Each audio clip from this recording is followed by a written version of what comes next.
Waktu miskin, hidup bagus, tertib.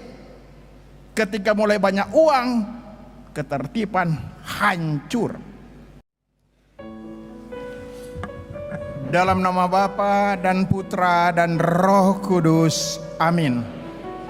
Sewaktu saya tiba di Bandara Langgur ini, Monsinyur Ino berkata kepada saya, Bapak Uskup, kami minta untuk berkhotbah. Ya, mau tolak apa boleh buat, saya cuma tamu. Dan saya sayang Monsinyur Ino pengganti saya. Dan saya juga taat kepada Uskup Diosis Amboina, mengatakan oke, Monsinyur Ino. Jadi Monsinyur Ino serba oke.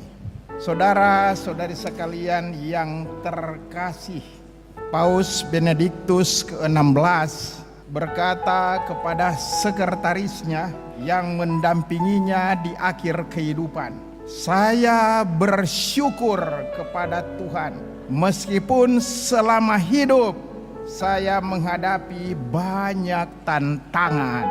Paus Fransiskus berkata pada pesan Urbi et Orbi Minggu Palem 2 April 2020, jangan menyerah, Tuhan lebih besar daripada masalah apapun yang datang. Kedua paus ini terungkap dalam kata-kata mereka, kesadaran akan hadirnya Tuhan. Mereka sadar Tuhan itu ada. Ada masalah, jangan menyerah, jangan mundur, karena Tuhan itu ada. Tuhan tidak mati, Tuhan tetap hidup. Saudara-saudari sekalian yang terkasih, gedung gereja, termasuk gedung gereja yang megah ini, gedung gereja menyadarkan kita, mengingatkan kita bahwa Tuhan itu ada, Allah itu ada, Allah tidak mati, Allah menciptakan, Allah menyelamatkan, Allah membela, tapi juga Allah menghakimi kita. Tuhan itu ada. Karena itu kita boleh bangga bahwa di Langgur ini ada sebuah gereja yang bagus, yang menghadirkan Tuhan, yang mengingatkan kepada kita akan Tuhan. Khususnya betapa penting gereja sekarang ini. Gedung gereja, dia berdiri untuk mengingatkan manusia dewasa ini yang tidak jarang mulai melupakan Tuhan. Gedung gereja merupakan kritik terhadap manusia modern yang makin memperhatikan, mengutamakan uang. Uang adalah segala-galanya. Karena uang, oleh orang boleh berbuat dosa, boleh korupsi, boleh melaksanakan kesenangan-kesenangan duniawi karena uang. Bayar cewek di karaoke, bayar minuman keras, ganti istri atau ganti suami. Ada uang, ada uang, ada uang. Waktu miskin, hidup bagus, tertib. Ketika mulai banyak uang, ketertiban hancur. Gedung gereja merupakan kritik juga bagi banyak orang sekarang ini yang lebih mengutamakan di segala-galanya jabatan, tahun politik. Orang berlomba-lomba dengan tipu, dengan dusta. Yang penting saya jadi caleg, walaupun harus keluar duit, money politics. Tuhan dilupakan, Tuhan ditinggalkan. Yang penting dapat jabatan. Rakus. Tidak lama lagi kita akan menyaksikan drama yang istimewa. Para caleg saling bertanding, lain kali tanpa moral. Gedung gereja ini mengingatkan kita bahwa Tuhan ada. Bukan kesenangan-kesenangan duniawi yang lebih penting. Oke, ada kesenangan duniawi, boleh saja. boleh makan, boleh minum. Tetapi di atas segala-galanya ada Tuhan. Dan gedung gereja ini memberikan kritik pedas bagi kita di mana saja. Kalau kita lewat gedung ini, kita diingatkan, saudara kau koruptor, saudara kau berselingkuh, saudara kau main judi, pulang kepada Tuhan, jangan kau mati berantakan. Saudara-saudara sekalian yang terkasih, kalau demikian, maka gedung gereja yang indah ini punya arti. Karena kalau tidak, hanya merupakan gedung yang dipamerkan, dibangun dengan miliaran rupiah, sekedar saja show besar. Tapi gedung tidak ada arti apa-apa, tidak membuat orang di sini semakin percaya kepada Tuhan. Gedung gereja ini harus membuat sehingga manusia di Langgur ini dikuasai oleh kekuasaan Tuhan. Power of love, bukan kuasa setan, kuasa kebencian, dendam dan sebagainya. Bersyukurlah kita punya gereja.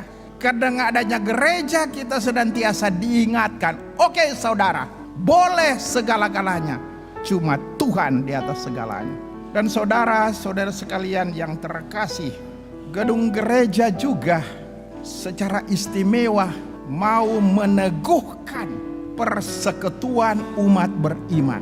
Di Langgur ini sudah ada persekutuan umat beriman. Sudah ada 134 tahun lamanya Katolik masuk, khususnya di Langgur ini. Sudah ada persekutuan umat beriman. Tetapi saudara-saudari sekalian, persekutuan itu bisa mati. Persekutuan bisa palsu, bukan sejati, tipu-tipu saja. KTP Katolik, tapi hidup kafir. Kita tipu saja Tuhan. Ada persekutuan.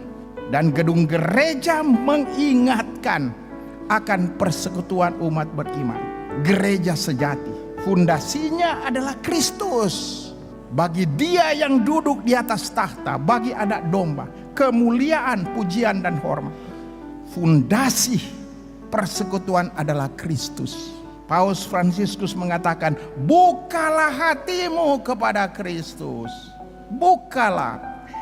Dan selanjutnya, persekutuan umat beriman di sini akan kuat, tidak akan loyo, tidak akan hancur. Kita tidak takut misalnya, nanti satu saat banyak orang keluar dari gereja Katolik. Lihat saja, dulu Langgur semuanya Katolik, sekarang berbahaya. Dulu Langgur ada kekudusan, sekarang karaoke di mana-mana. Jangan takut, jangan takut.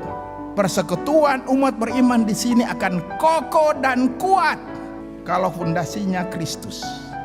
Kalau ada persaudaraan, ada persatuan. Boleh beda-beda, tapi ada persaudaraan. Tidak bekelahi antara lingkungan, bekelahi. Padahal Katolik bikin malu saja atas nama Bapa semua.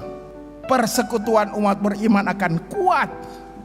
Gereja sejati akan kuat yang dilambangkan oleh gedung gereja ini kalau kita merayakan liturgi, berdoa. Doa. Seringkali orang mulai lupa doa. Dulu sebelum jadi pejabat, tukang berdoa. Serta jadi pejabat, di mana dia? Dulu masih pangkat satu garis, polisi atau tentara. Oh hebat.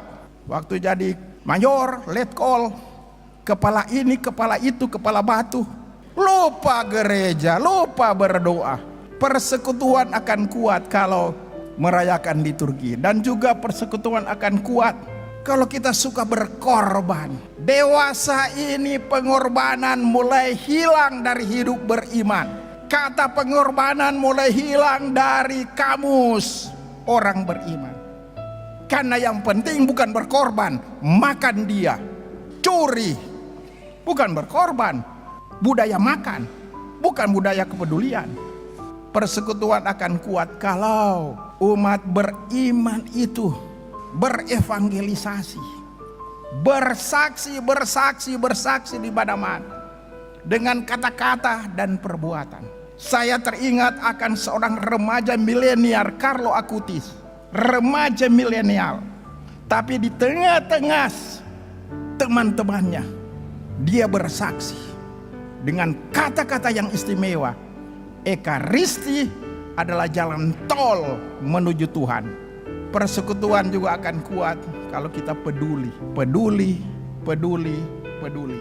Saya ingin mengakhiri khotbah saya ini dengan kata-kata yang bagus, yang luar biasa dari Paus Yohanes Paulus II. Jangan takut, bukalah pintu bagi Kristus yang selalu memiliki sesuatu yang luar biasa. Marilah kita memberikan hidup, dan memberikan hidup berarti bahagia. Semoga demikian. Amin.